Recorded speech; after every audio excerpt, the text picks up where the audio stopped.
नमस्कार दोस्तों। अब ये बात बिल्कुल तय है कि भाई पाकिस्तान की दोस्ती जो भी रखेगा ना, उन सारे कंट्रीज को आज नहीं तो कल इन द सेंस 2 5 10 सालों के अंदर अंदर उनको भुगतने के लिए तैयार रहना पड़ेगा। अब हम सबको पता है कि चाइना की इकोनॉमी का अगर लास्ट ईयर देखे तो 15 से 20% import as well as export दोनों पर लगाम लग चुकी है। और हम सबको पता है कि उसमें ज़्यादातर डायरेक्टली रिस्पॉन्सिबल, इनडायरेक्टली भी, लेकिन डायरेक्टली रिस्पॉन्सिबल इंडिया है। कई सारी कंट्रीज़ ऐसी है जिन्होंने इंडिया से माल मंगवाना शुरू कर दिया है और इंडिया से ही ट्रेड करते हैं। और ऊपर से कई सारी कंपनीज ऐसी है जो अपना अच्छा खासा मैन्युफैक्चरिंग चाइना के अंदर करती थी, लेकिन अब वो सारा का सारा मैन्युफैक्चरिंग अब इंडिया के अंदर शिफ्ट कर चुके हैं, या फिर पार्शली कर चुके हैं, या फिर 5 10 15% से लेकर 100% करने वाले हैं। ये सारी चीज़ें चाइना को डुबो रही है। अब देखिए, चाइना टोटली डिपेंड करता है अपने मैन्युफैक्चरिंग पर। इससे ही अपने देश में उसको पैसा मिलता है, जबकि इंडिया में ऐसा नहीं है। अगर इंडिया में आज भी कोई मैन्युफैक्चरिंग, अभी भी आप काउंट कर सकते हो कि पिछले 2 3 साल में अच्छी खासी मैन्युफैक्चरिंग इंडिया में शुरू हुई है, लेकिन अगर नहीं भी होती ना, फिर भी इंडिया की इकोनॉमी डोमेस्टिक ग्रोथ पर ही डिपेंड करती है। तो इसलिए इंडिया को कोई फर्क नहीं पड़ता है। यहाँ पर यही बात हो रही है कि कैसे आने वाले दिनों में चाइना भी पाकिस्तान की तरह कटोरा लेकर बाहर निकलने वाला है। इसी के साथ ही वीडियो शुरू करते हैं। तो चाइना का दोस्त हमें मालूम है कैसा है, कटोराबाज। तो उसकी भी हालत वैसी ही होने वाली है, आप समझ सकते हैं। और आपने उनको सिखाया भी होगा कि भाई हमने ये जो हुनर है हमारा कटोरा लेके फिरने का, और हम कैसे इसमें से चीज लेते हैं, कल को अगर आपको भी जरूरत पड़े तो हम आपको ट्रेनिंग दे सकते हैं। मुझे लगता है इसी चीज की ट्रेनिंग देने के लिए भी आपने बिलियंस ऑफ डॉलर्स उनसे ले लेने चाइनीज से। ये मैं ऑलरेडी देख रहा हूँ। एज फार एज जो आपने बोला कि चाइना की इकोनॉमी डूब रही है, देखिए मैं 20 साल से चाइना के साथ डील कर रहा हूँ। 12 13 साल से तो मैं यहाँ परमानेंटली रह भी रहा हूँ। 20 साल से मैं सुन रहा हूँ कि ये एक बबल है, चाइना का बबल टूटने वाला है। अब ये इसके टुकड़े हो जाएंगे, यहाँ पे विद्रोह शुरू हो जाएगा। और 3 साल से तो मैं इंडियन मीडिया में चीख चीख के लोग बोलते हैं, कुछ ऐसे एनालिस्ट हैं जिन्होंने जिंदगी में कभी कोई काम किया नहीं है, उन्हें बैलेंस शीट के बारे में पता नहीं है कि बैलेंस शीट क्या होती है, इकोनॉमी क्या होती है। लेकिन एक राग है जो बिकता है। इसलिए देखिए, जब भी कोई पावरफुल होगा उसके अगेंस्ट कुछ आदमी बोलता है तो लोग सुनते हैं, because nobody wants to see somebody too powerful.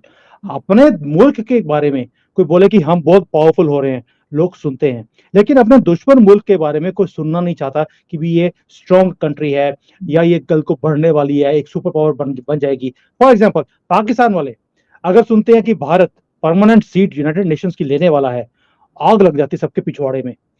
आप भी समझते हैं, क्योंकि we are your enemy country. Same चीज हमारी और चाइना के साथ है। ऐसा कुछ भी नहीं है। आज की डेट पे इनकी इकोनॉमी डाउन है, ये सच है।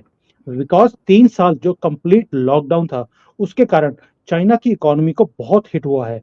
ऊपर से वर्ल्ड के अंदर ये यूक्रेन वॉर जब शुरू हुई है, उसमें रिसेशन आ गया, तो इनका माल बाहर नहीं बिक रहा। तीसरा, भारत ने भी इनकी जो इंपोर्ट्स हैं उसके ऊपर लगाम दी हुई है कि हम काफी जो चीजें यहाँ पे इंपोर्ट होती थी, उन्हें हमने इंपोर्ट होना बंद करवा दिया, या रोक लगा दी, या रिस्ट्रिक्शंस लगा दिए। उसके कारण इनकी फैक्ट्रीज बंद हो रही हैं, मॉल्स के अंदर कस्टमर नहीं है, और बहुत बहुत प्रॉब्लम्स हैं। बट क्या कंट्री डूब जाएगा?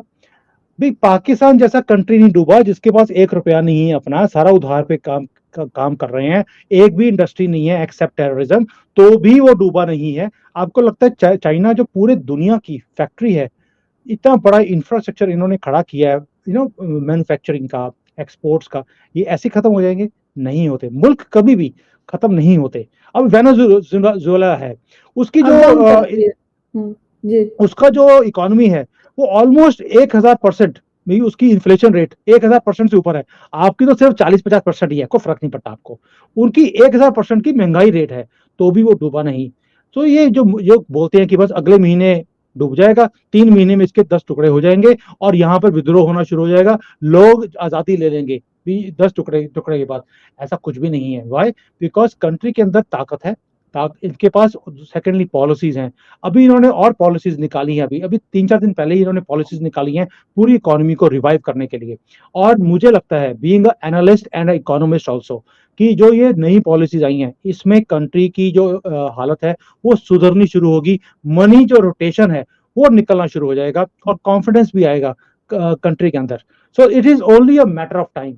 लेकिन जो मुल्क होते हैं उसको रिवाइव करने के लिए, क्योंकि बहुत बड़ी कश्ती है, उसको अगर डायरेक्शन चेंज करनी है उसको टाइम लगता है। It will take 6 months to 1 year minimum, ताकि एक रिजल्ट आने शुरू हो। और ये 1 साल आप ये राग जो इंडियन मीडिया में सुन रहे हो, डूब गया, कर गया, मर गया, ये आप सुनते रहोगे ताकि उनको व्यूज मिलते रहें और ये डॉलर कमाते रहें। लेकिन सर एक चीज, आपके ख्याल से सिर्फ कोविड की वजह से ही चाइना की इकोनॉमी खराब हुई है या उसकी हालत जो है वो खराब हुई है? वो तो आप ठीक कह रहे हैं कि जाहिर है कि इतने टाइम में उन्होंने अपनी एक कंट्री को खड़ा किया है, तो ऐसा तो नहीं होगा कि वो खत्म हो जाए। यकीनन कुछ टाइम के बाद जो है वो उसकी हालत बेहतर भी होगी। लेकिन आपको लगता है कि वाकई में सिर्फ कोविड ही है या कोई और रीजंस भी हैं जिसकी वजह से चाइना इस वक्त सफर कर रहा है? देखिए, चाइना की मल्टीपल इश्यूज हैं आज की डेट पे। एक कोविड था जिसके कारण वो सफर कर रहे हैं। तो जो 3 सालों में लोगों की सेविंग्स थी, कंपनीज की सेविंग्स थी, इवन इंडिविजुअल्स की जो सेविंग्स थी, वो सारी खत्म हो गई। ना लिक्विड मनी किसी के पास है नहीं इन्वेस्ट करने के लिए, जिसके कारण सर्कल रुका हुआ है। एक तो ये रीजन है। दूसरा रीजन है जो इन्होंने सबके साथ पंगा ले लिया, और सबसे बड़ा पंगा लिया इन्होंने यूएसए के साथ। यूएसए इनकी सबसे बड़ी मार्केट थी। वहां पंगा लेने के बाद इनकी जो एक्सपोर्ट्स है यूएसए में वो कम हो गई हैं। दूसरा, यूक्रेन, जैसे पहले बताया मैंने आपको कि यूक्रेन का वॉर हुआ, उसमें भी यूरोप की मार्केट हाथ से निकल गई। मोदी जी आपको मालूम है उसी भाषा में जवाब देते हैं। जैसे ही इन्होंने देखा मौका, भी अब तो चाइना को हमारी जरूरत है और ये हमें आंखें भी दिखा रहे हैं, तो इनका बिना बात किए, बिना कुछ नाम लिए, वो ऐसी मार मारते हैं मोदी जी कि अब एक ही मार्केट रह गई थी चाइना के लिए, वो था भारत की। और इन्होंने बड़ी कोशिश करी कि जो हमारी भारत की जो कंपनीज हैं उसके अंदर इन्वेस्टमेंट्स करके भारत की मार्केट को पकड़ा जाए। हमने उनकी इन्वेस्टमेंट्स को भी लात मार दी है। अगर यही पाकिस्तान होता या कांग्रेस की गवर्नमेंट होती, ये बोलते यार ठीक है, 10-15 बिलियन डॉलर आ रहे हैं इन्वेस्टमेंट्स के, ले लो। मोदी जी ने बोला नहीं, उठ यहाँ से, नहीं चाहिए तेरे पैसे।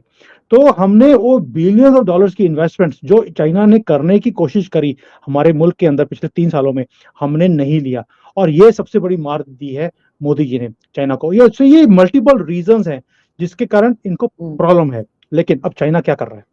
चाइना नई मार्केट्स को खोलना शुरू कर दिया उसने। लैटिन अमेरिका है, जैसे साउथ अमेरिका बोलते हैं हम लोग, अफ्रीका की मार्केट्स हैं, इनको खोलना शुरू कर दिया। मिडल ईस्ट के अंदर बहुत बड़ी इन्वेस्टमेंट करने की ये बातें कर रहा है।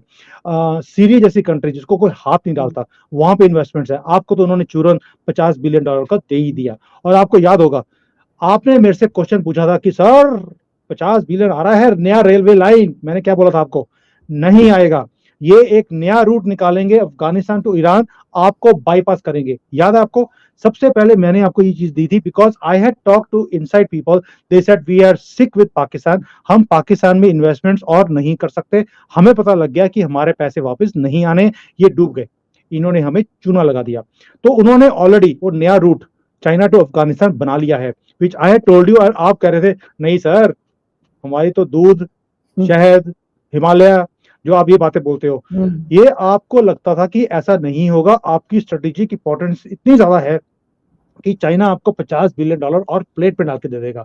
नहीं दे सकता और नहीं देगा। तो ये they are going into different market जहां पे इनको फायदा दिखता है, और ये अपने आप को रिवाइव करने की पूरी कोशिश कर रहे हैं। बिल्कुल ऐसा ही है। लेकिन सर आपने जो जिक्र किया इकोनॉमिक कॉरिडोर का, तो जो भारत, यूरोप और मिडिल ईस्ट मिलके एक लॉन्च करने जा रहे हैं, बनाने जा रहे हैं, कोई बात होती है चाइना में उसको लेकर? ये भी सुना गया है कि चाइना बड़ा परेशान है क्योंकि भारत भी अगर ये सब कुछ कर रहा है।